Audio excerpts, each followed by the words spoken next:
İlk dinlediğiniz ilahi İbraniceydi. Fakat bundan sonra Osmanlı İmparatorluğu'na 1492'de gelen bütün Musevilerin konuştuğu, bizim kuşağa kadar konuştuğu 15. yüzyıl İspanyolcası olan Judeo-İspanyol dilinde şarkılar söyleyeceğiz.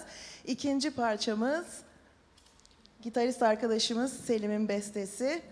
Bunu sevgi için, barış için söylüyoruz. İnsanlar arasında her zaman mutluluk olsun.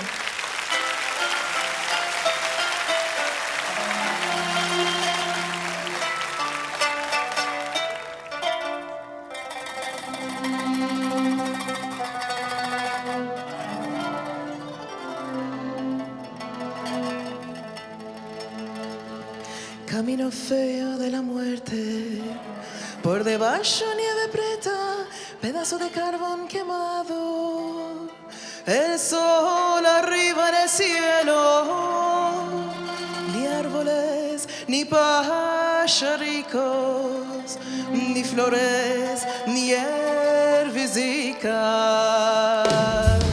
Rica Curiel, novia de sangre,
camino feo de la muerte, por debajo nieve preta, pedazo de carbón quemado,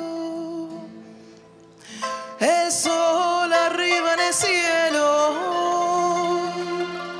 ni árboles, ni pajaricos, ni flores, ni herbicidas.